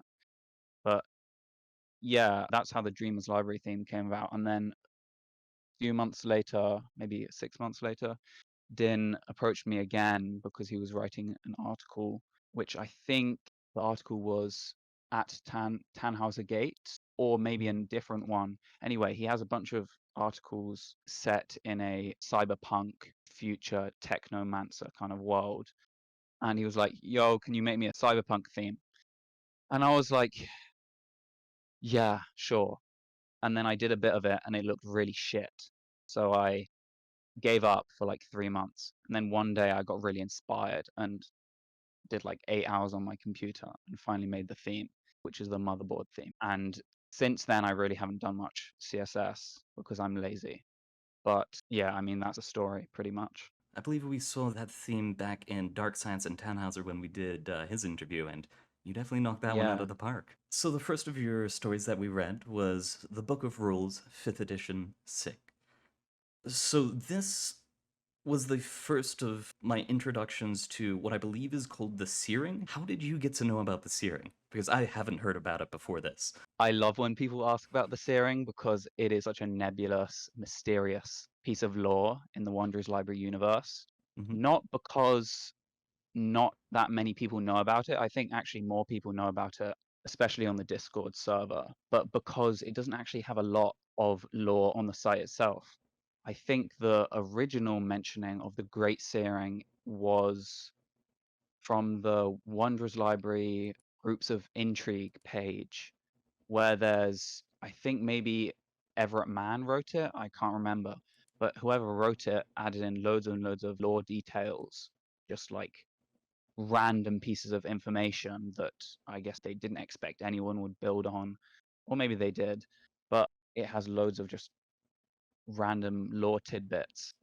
And I think the first genuine article about the Great Searing was around a house's very, very good article called Echoes of the Searing, which is a very meta commentary about the fact that this piece of lore, which just comes from one line or so in the Groups of Intrigue page about how the library burnt down or had this massive crisis, about how everybody has different interpretations of it. And somehow, even though it was an extremely large event, everyone has different memory of it, and he explores the different perspectives of that. But that inspired me to write about the character, the Griffon, who is a massive, like, actually, I'm not sure really what a griffin is. It's like a griffin, I think a female version of a griffin, which is an eagle crossed with a lion, I'm not sure which part of mythology a griffon or griffin is from, but one of the grand archivists of the library established in Roundhouse's another one of his articles, an abridged history of chief archivists, establishes the Griffon as a warrior kind of leader during the Great Searing. And I don't even think I think Griffon might actually have been introduced originally in the Groups of Intrigue page as well. But yeah, I thought this character was quite interesting. And one of the things that has always intrigued me about the library lore is a line that Uncertainty Crossing submitted to I think it's called the Universe Rewrite in maybe 2019 or 2020, which is that the question was which books are essential for basically essential reading for any wanderer who comes into the library in universe. And Uncertainty Crossing submitted the answer, it's the Book of Rules. And the Book of Rules has one rule, which can be interpreted in many different ways. And the rule is do not take what is not yours. And that can be applied to physical objects. Don't steal somebody else's book or food. It can also be applied to time. Don't waste another person's time, or don't have power over somebody else because you're taking freedom away from them, etc. There's a lot of ways of interpreting it. And I was thinking, so I had this one interest in the Searing from reading that Roundhouse article, but I also had this other interest in the rules of the library and how those are interpreted. And I thought to combine those in a time in the library where rules can't necessarily be enforced. Everything's like up in the air. I thought it would be a cool format to lay out the rules of what kind of rules you would need to follow in a time like that and kind of world build what the Great Searing was like from how those rules, how you're meant to interact with the world or not interact with the world in that way. The next story that you had us read was Heavensbane. So this was the only work that, as far as I could tell, was not part of a larger canon, where Book of Rules was part of Yes. this Searing. Then we had, what was it, Vitalis LLC and Semeliel? I believe I said that right. Yes, Sameliel. Yeah, so Heavensbane was the only one that wasn't part of a larger work, and I believe it was part of the Picture Palooza contest. What was it like for you to write a story based off of a picture like this? Did you come in with ideas that you then connected with the story, or is it something that you came up with on the spot? Um, I think it's a bit of both. Whenever I write something, there is both a kind of building of ideas throughout maybe my life or even maybe in the past week. It could be any time frame. And also a sense of when I actually sit down to write at my computer, like a spur of the moment stream of consciousness. The ideas that come through are generated through the action of writing. And in this contest, I was randomly assigned an image by, I think, Tayuman, if I can pronounce that correctly, submitted this image of like a temple in India with a festival kind of lights, and in the picture it's raining and it's kind of blurry, and there's this large light on the temple gate that is flaring so much that it changes the contrast of the entire image when the people walking below it seem to be quite oblivious, because obviously in real life that would probably just be quite a bright light bulb, but in the image it looks like some kind of angel manifesting, and that's the angle I took with it. Actually wasn't my idea. I sent the image to one of my friends because I was really struggling for inspiration. This was halfway through the writing period of the contest. I sent it to one of my friends and I said, "What do you think of this image? Just tell me what comes to mind." And he said, "It looks like some kind of deity is manifesting in the square and the people underneath are pretty oblivious to it." And I was like, yeah, it does. And I guess my process for writing is I don't really outline stuff properly. Ideas will come to me like snippets of dialogue or descriptions or whatever structure, and I will kind of just write those parts and put them in a Google Doc and join them basically like a jigsaw puzzle over time, and it can be really frustrating. I didn't even actually realize that I was inspired by this. At the time of the contest, I was reading this book which summarizes philosophical works, and one of the summaries actually really inspired me and kind of shook me. It was a summary of the book On Wholeness and the Implicate Order by David Bohm, who's like a physicist turned philosopher, and I haven't actually read it. I only read the summary. But Mhm. the book is, in my butchering of it, is about how we apply these narratives and perspectives to the world, which are completely subjective and personal. But on a more fundamental level, the way our brain categorizes things, and in order to actually function as like beings, we have to differentiate between things. I have to say, oh, here's a computer, here's a phone, here's a tree, and here its leaves, and here's the ground. And these are all separate things I can kind of conceptualize in my mind. And David Bohm argues that this is just a like a self-created illusion based on our nature. But in reality, the universe is one thing. There is no separation, there's no division between any of its elements, and it's just our way of viewing our reality. And he also argues there's a kind of consciousness, like a kind of difficult to describe. I don't even fully understand it. This kind of underlying consciousness and intention behind everything in the universe, because everything is a part of one.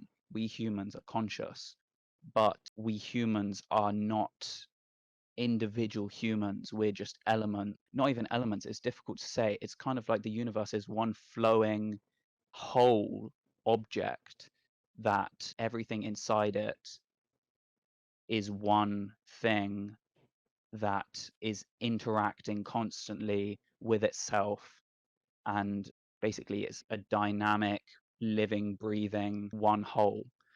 And that really struck me at the time of writing, and it kind of manifested itself in the work, which the piece is less conceptual, it's more about like identity and reckoning with freedom and trying to interact with the world, trying to kind of be a person and trying to understand what goals and motivations one should have, and feeling lost due to external pressure. But I guess that initial premise, which I got from the image of, you know, this, I guess, fucked up guy tries to kill an angel is the premise. And during writing, just all these like ideas and stuff started implementing themselves, not really even consciously, just started implementing themselves into the work. And I guess it just became a whole. Kind of appropriately, all these individual elements became just one whole, one kind of dynamic whole. I will say, your piece definitely lives up to that line of thinking. So the next story was Monday is the New Friday. So the first time I was looking through the works you sent, I accidentally read through this entire work because the theme is just that easy on the eyes. Uh, Yeah. yeah, and I had a vague recollection of seeing the theme before, which I didn't think too much about. And then while I was reading it for the recording, I had a faint idea of another work from early in the first wing that came to me. So I dug until I found it, and I think it was Following the Paper Trail, a work written a little bit Oh, later by by Max Maxi Efran. Fran. Yes. Yes, I love that one. So good. Yeah, and it was something that I had actually been looking forward to read more of because I think the first time I read it, I noticed the Vitalis LLC on the top, and I was like, Mm. oh, this is probably something in the library. But I hadn't read so much of the library that I was used to like finding more of something. Oh, Yeah, yeah. so Well, the theme is it's another Uncertainty Crossings theme because he's just, you know, amazing like that. And yeah, it's part of the Serpentine sorting system, which is like an event, kind of a collaborative event to come up with canons because we don't really have that much canon writing on this site. So it's kind of an artificial way of coming up with canons. But sorry, yeah, I interrupted. no worries. But yeah, so I got the hype moment of, oh god, this is a series. And so yeah, thanks a ton for leading me down the path of Vitalis LLC. And the question I have about it is, where did Vitalis come from, which you already mostly answered, and why did you choose to write about it? It's actually quite a funny answer to the second one. But the first one, Vitalis, came from, I'll go into a bit more depth. The Serpentine sorting system was originally a kind of failed attempt at getting people to write more collectively, like about the same setting or the same world. Because in this community, I feel like people just do what they want in a good way. Like Hmm. there's a lot of freedom to write about what you want. But because there aren't that many active authors, it means that there's not a lot of crossover or collaboration or like canons that are built up over time. It takes a long time for something to be built up. So the original Serpentine sorting system, I think, was kind of failed because the site didn't have that many users. But then eventually staff were like, okay, let's try again. And so the Serpentine sorting system Mark II was born, where people can submit prompts to a forum, and the prompts are universe prompts. They're meant to be one sentence universe prompts. So, for example, one I submitted that lost to Vitalis was a solar system manufactured by the galactic government solely to house the galaxy's most dangerous criminals. So, like, basically a solar system that every planet and everything is made to keep these horrible space villains from escaping. Mhm. And there's quite a popular one as well, which is kind of a meme in the community called Crab World. I think originally somebody just like, I don't even remember what the original one was, but somebody proposed their prompt was like a world, and it's like everything is just crabs and there are crabs everywhere. And it never won, but it's been like a community favorite. But anyway, the first Serpentine sorting system was Last Light.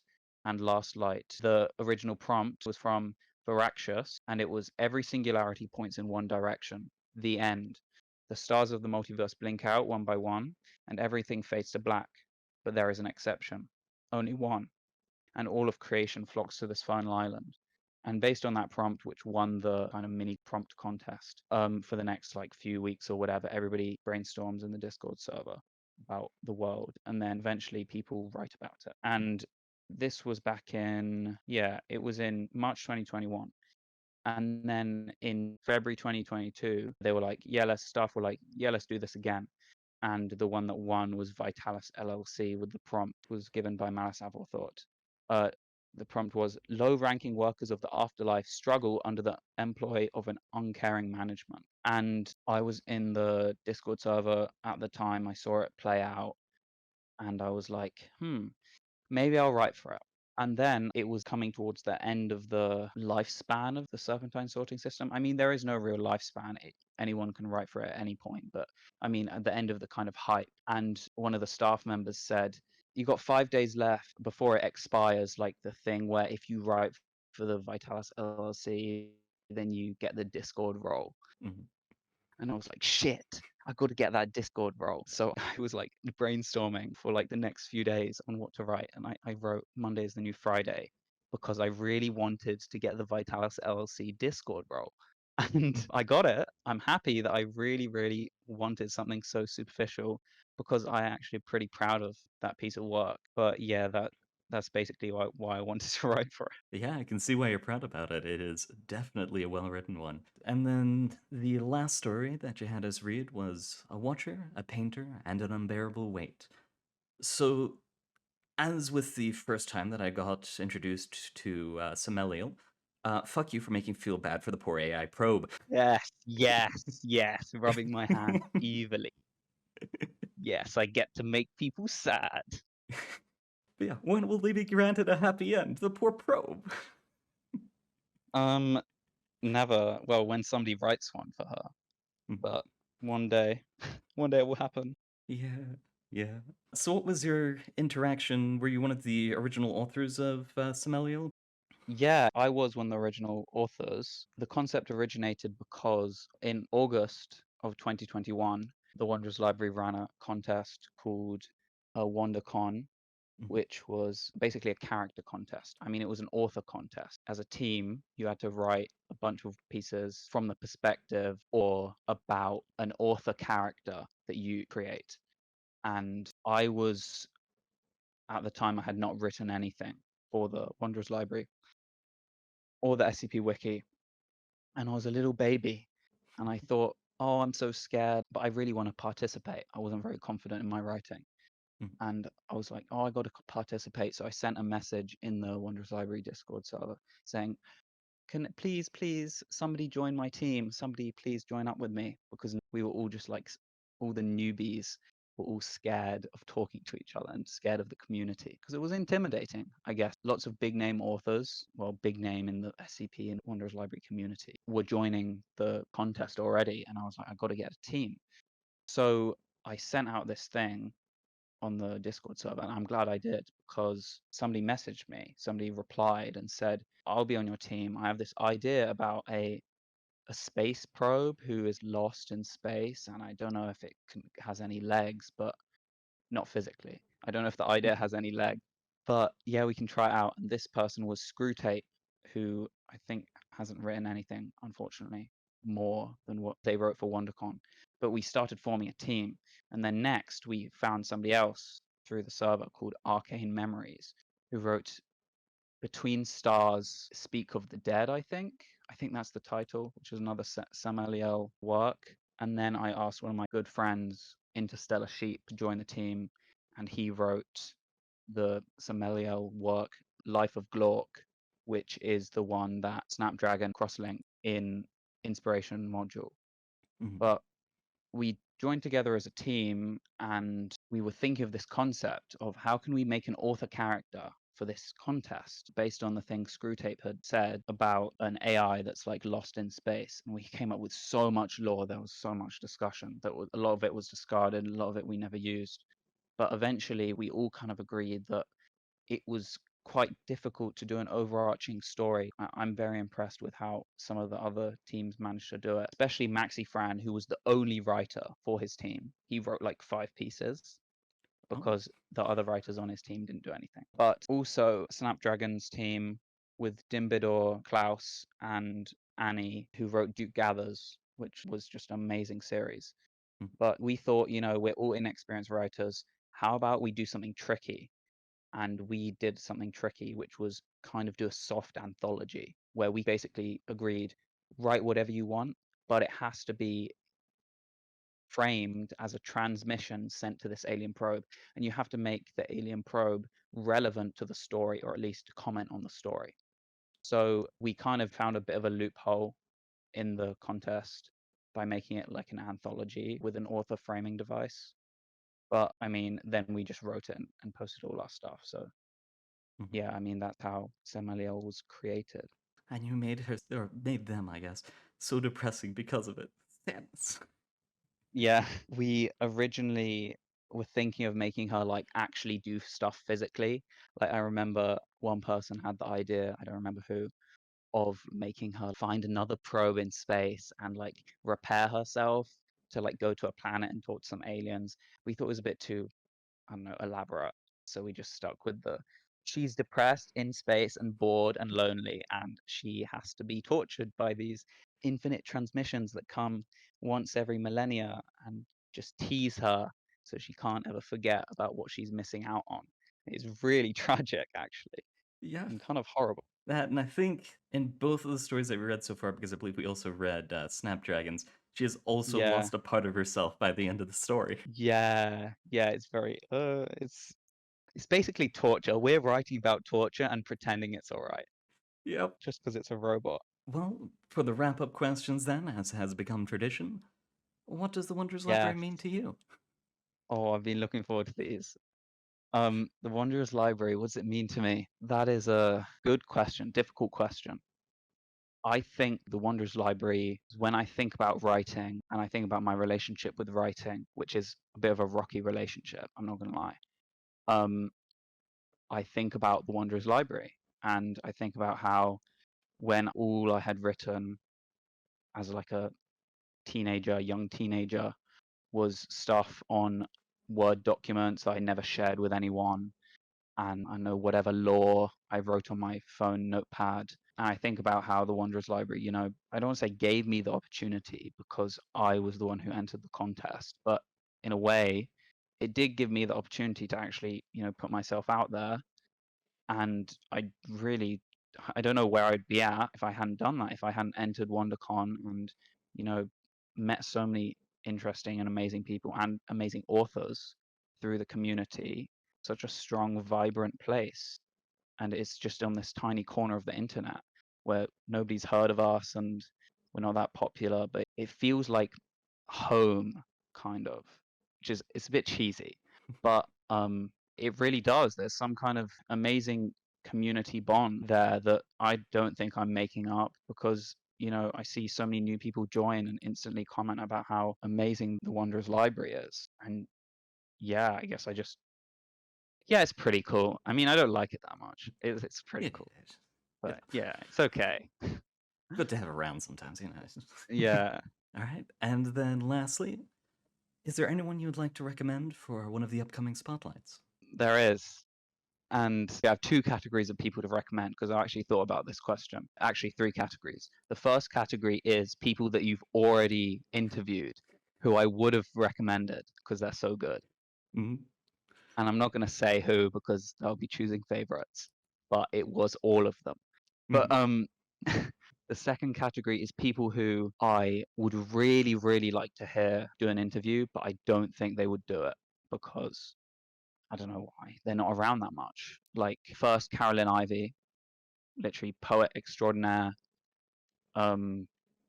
She's amazing, just an extremely good writer. Secondly is Sludge, who is still around on the Wanderers Library and in the Discord, but he doesn't post that much. I think he's too busy writing his book, his next book. Sludge is probably, I don't know, the best writer on the site. He is just writes characters and worlds so amazingly engaging, and you don't even notice that you've read 10,000 words because it's that good. And then thirdly is Malice Aforethought, who is an amazing artist and writer, and my favorite article on the site, which is Unavoidable Split, was written by him. And he's around sometimes, but I don't know if he'd do an interview. And then people that I think you should definitely reach out to because I think they would do it is Uncertainty Crossing. I've already spoken about him. Just a cool guy, very wise, and just great writer and designer. Secondly is Vishaj, who's poetry has kind of hit me personally in ways that I don't even understand. And then Uncanny Clown, who's kind of a new-ish member of the community, but has actually posted quite a lot. And they write poetry, I think, exclusively. And they're just always writing about something interesting and new. So, yeah, I'd really like to hear an interview with them. But yeah, that's it. All right. Thank you very much for coming. It's been an honor having you. Thank you for having me on, Scramble King. I actually really appreciate, not just inviting me personally, but the amount of interviews you're doing and the quality and the consistency. I respect it. I respect it a lot. All right, and that's all the time we have for today. Thank you for coming, everyone, especially LAN2D. It's been an honor being able to read your works and interview you. So, for the rest of you, thank you for coming. It's been a joy reading, and I hope to see you again in the future. Good luck out there.